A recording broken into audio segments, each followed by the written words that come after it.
आनंदराव अडसूळ यांनी आता महायुतीला 15 दिवसांचा अल्टिमेटम दिल्याचं कळतंय। राज्यपाल पदाचं दिलेलं आश्वासन 15 दिवसांमध्ये पूर्ण करा असं अल्टिमेटम आता आनंदराव अडसूळ यांनी दिलेलं आहे। अमित शहांकडून राज्यपाल पदाचं आश्वासन देण्यात आलं होतं असं आनंदराव अडसूळ यांनी याआधी सुद्धा सांगितलेलं होतं आणि याचा पुनरुच्चार ते करताना दिसतात। नवनीत राणांच्या जात वैधता प्रमाणपत्राबद्दलचा निकाल हा घातक असल्याचं सुद्धा अडसूळांनी म्हटलंय। नवनीत राणांच्या जात वैधता प्रमाणपत्राबद्दल पुन्हा एकदा कोर्टात जाणार असल्याचं सुद्धा अडसूळांनी म्हटलेलं आहे। अमित शहांनी तुम्हाला राज्यपालाचं आश्वासन दिलेलं होतं, त्यावेळी दिलंय, आमच्या डेप्युटी चीफ मिनिस्टरने दिलंय। आता ह्या गोष्टीला डेप्युटी चीफ मिनिस्टरच्या गोष्टीला जवळ 25 महिने झाले, अमित शहाच्या गोष्टीला आता जवळपास 2-2.5 महिने झाले। परवाही मी बोललो त्यावेळी अजूनही आम्ही करणार आहोत म्हणून सांगतायत, पण प्रत्येक गोष्टीला एक मर्यादा आहे।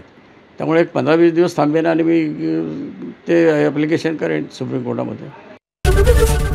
एबीपी माझा, उघडा डोळे बघा नीट।